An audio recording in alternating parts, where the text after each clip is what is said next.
This review started because I had fond memories of Paul Mazursky's movie Tempest, starring actor-director John Cassavetes. It's inspired by Shakespeare's final play, The Tempest, about a vengeful wizard named Prospero who's stuck on an island with his daughter, two fairy spirits, and a shipwrecked boatload of his enemies. The 1982 Tempest is actually more of a prequel to Shakespeare's play, focusing on the relationships between Prospero, here renamed Philip Demetrius, and the rest of the characters, rushing through the original play's action in its last third. It's very entertaining thanks to a marvelous cast and gorgeous scenery on a forgotten island in the Aegean Sea. In this update, the cranky architect, Demetrius, gives up his career and flees New York when his wife, Cassavetes' real-life spouse, Gina Rowlands, cheats on him. Demetrius moves further and further into the wilderness with his daughter and his new mistress, played respectively by a newfound Molly Ringwald and some starlet named Susan Sarandon, and Raul Julia being spectacular as usual. Returning to this film decades later, I was surprised that I didn't like it nearly as much. Or rather, I just don't like Prospero. And in Tempest, sometimes I do, and often I don't. The cranky sorcerer is the knot for any director to untie in staging this. Shakespeare's Prospero is mostly a jerk, and Mazursky leans into that. Cassavetes' Demetrius drives his wife away with his midlife angst, and we can't entirely fault her for giving up on him. His daughter sticks by him, though, due to her revulsion with her mother's infidelity and choice of lovers, Demetrius' boss. Young Miranda stays faithful even when Demetrius does hook up with a free-spirited divorcee named Aretha,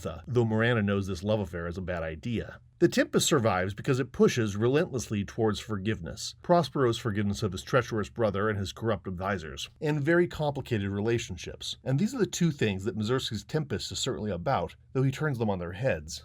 A lot of commentary on The Tempest focuses on its 1600s view of colonialism. Prospero arrives in the New World with complete assurance that he has the authority to free the fairy Ariel and then to enslave him, and do the same with Caliban, who is the native son of the island's owner, a witch named Sycorax. Demetrius frees Aretha from her financial worries, but their escape to a remote island quickly turns into a prison sentence, with Demetrius demanding senseless labor to build a Greek theater and, suddenly, celibacy. In the play, it's Miranda's suitor Ferdinand who's forced to prove his love with pointless labor, but that's brushed aside here. Freddie is only a proving ground for Miranda's teen angst. I think I may die a virgin. Right over here.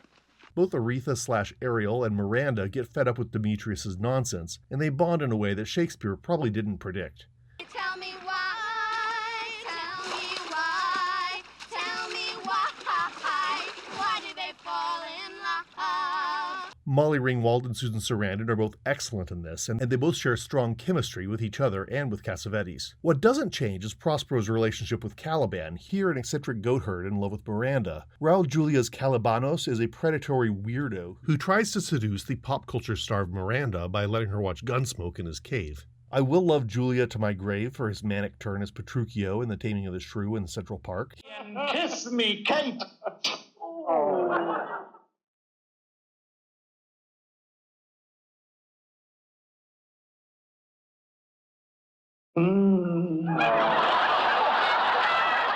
Here, his performance is more raw and pathetic, but equally macho. As for forgiveness, Tempest concludes with Demetrius begging the others, his wife, his boss, his daughter, to forgive him.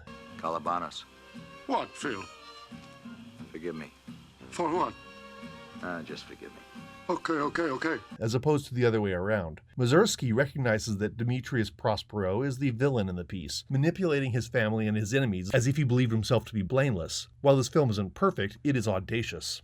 There have been, by my count, 8 movie versions of this, if you count a couple of TV productions, and for the most part, they're all in love with the magical language and 2 fairy-like servants. Like its more popular cousin, A Midsummer Night's Dream, The Tempest is catnip for the Ren Fair crowd. The 3 art house versions, Julie Taymor's star-studded extravaganza, Derek Jarman's Camp Fest, and Peter Greenaway's lavish but boringly pretentious experiment, all seem seduced by the visual possibilities, but they all leave me a little cold, which Mazursky's Tempest certainly does not. Call me lowbrow, but I'd say the most popular adaptation, 1956's Forbidden Planet, deviates the most from the story, but gets to the heart of why this play survives. The movie, starring a beefy young Leslie Nielsen long before Airplane or The Naked Gun, and the debut performance of Robbie the Robot, is mostly just riffing on The Tempest, although it also indulges in special effects that would be copied until the mid-80s. Prospero here, called Dr. Morbius, is a devotee of an ancient near-magical civilization. I apologize for 70-year-old spoilers, but as it turns out, Dr. Morbius' own mind creates a monster that has killed off his colleagues and is now threatening the men visiting his private planet. When he realizes what he's done, Dr. Morbius sacrifices himself and all the wonderful technology that he loves so much to get his daughter clear of his poisonous influence. Morbius is a sort of genial Bond villain who realizes just too late that having an entire planet in his own image is a terrible idea. The tension between Prospero's duties and rights is highlighted even more in an obscure 1998 made-for-TV version, starring Peter Fonda, Katherine Heigl, and Harold Perrineau, which dove straight into the play's themes, slavery and forgiveness.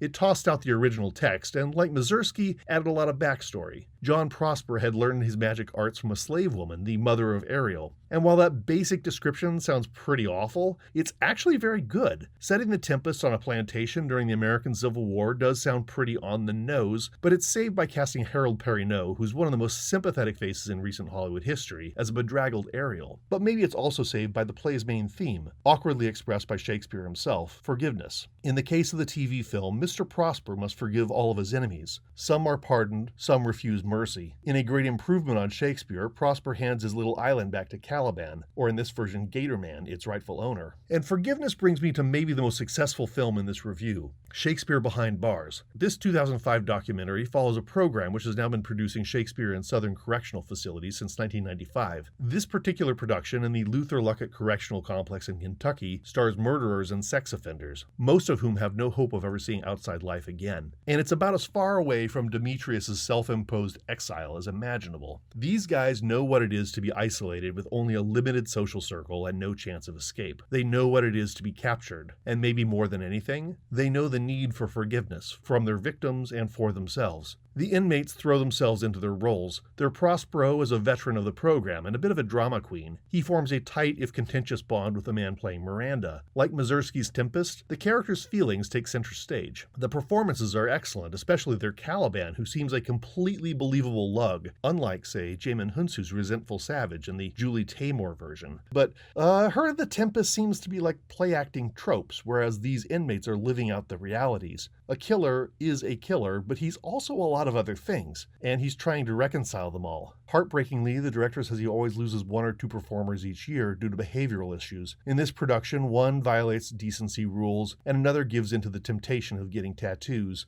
The troupe muddles through and gives a strong performance to a tiny crowd. It doesn't particularly matter that the crowd is so small. The documentary, Shakespeare Behind Bars, amplifies it to millions. And what does matter is the search for forgiveness, which may or may not be successful. And where the Tempest excels is also where it fails. The hero, Prospero, is a mustache-twirling villain. And in a show about forgiveness, we have to forgive the hero first.